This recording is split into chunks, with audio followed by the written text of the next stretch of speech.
Elektrikai, elektrikai, tiek daug kalbų. Elektrikai, tiek daug kalbų, daugiau žodžių negu varžtų rankų. Lemputės nesugeba prisukti, bet bando klientus gąsdinti ugnim. Sveiki, pas jūs šiandien nestandartinė situacija ir jūs nežinote, ką daryti. Jums reikia pakeisti vieną rozetę, bet jūs kažkodėl kažkokiu tai būdu negalite išjungti pagrindinį saugiklį, kur, daleiskim, sovietinių laikų blokiniam name yra laiptiniai. Gal paprasčiausiai seno standarto saugiklis ir jo negalima išjungti, nes pas jūs baimė, kad jisai užstriks ar dar dėl kažkokių tai priežasčių. Gali būti net ir taip, kad jūs paprasčiausiai tingite nueiti ir išjungti elektrą. Šis vaizdo įrašas jums padės ir parodys akivaizdžiai, kaip tai padaryti taip, sakykime, maksimaliai saugiai ir pasiekti reikiamo rezultato. Tai mūsų rozetė su įtampa. Jūs matote. Kitas testeris irgi. Čia nėra. Štai čia turime elektrą.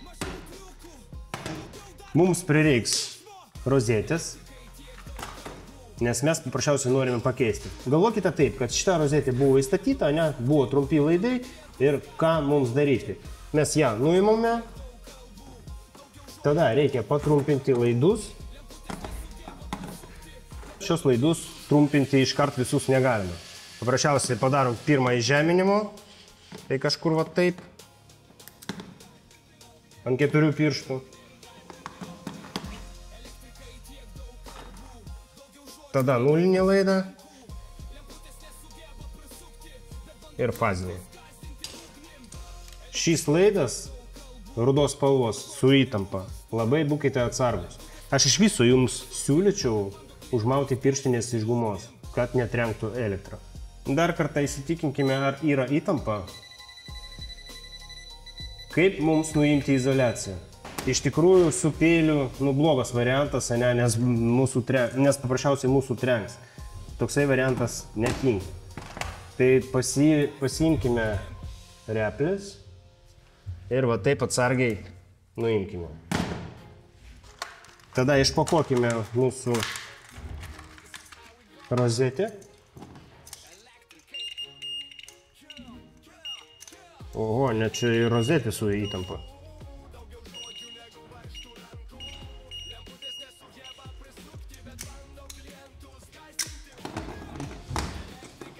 Tada būtent aš siūlyčiau sumontuoti šitą pirmą laidą, todėl kad jisai pavojingas ir su įtampa.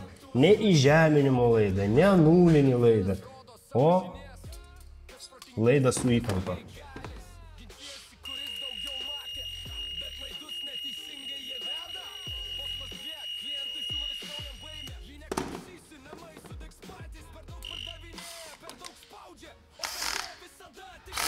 Šios varžtus aš siūlyčiau užsukti su testeriu.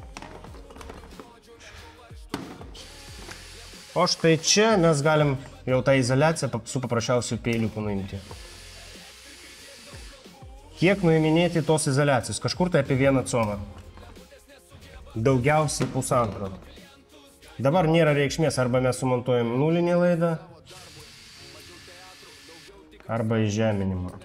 Čia jau nėra jokios reikšmės, kaip jūs tą padarysite. O mes matom, kas yra tiesa. Ne žodžiai tušti, o paprasta ranka. Elektrikai, mažiau triukų. Daugiau darbo, mažiau triukšmo. Kad geriau įlystų mūsų rozetę, štai taip sulankstom tos laidus ir va taip įsistatom ją.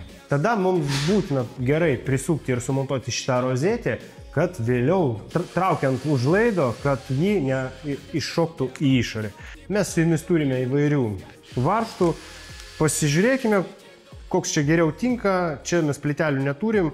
Kur yra plytelės, mes naudojam ilgesnius varžtus, o čia galima pasiimti ir tokių, sakyčiau, standartinių. Sumontuokime jas.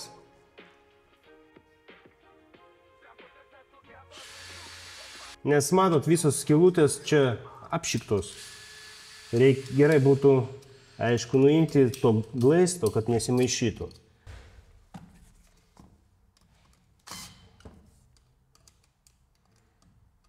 Jokio bolšiuko nieko nereikia, nes Ir taip gerai bus. Ir gerai būtų pasiimti štai tokį atsuktuvą testerį. Būtinai dar kartą pasitikrinti, ar gerai užspaustas laidas, kad mums įsitikinti, kad kontaktas būtų labai geras. Štai taip.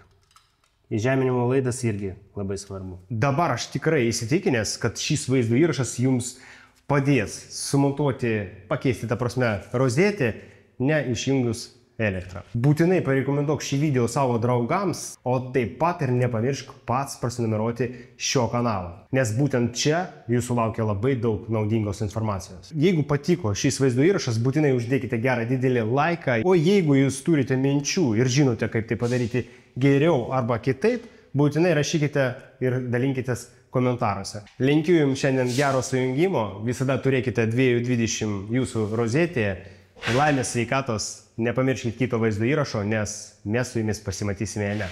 Viso čiau, sėkmės!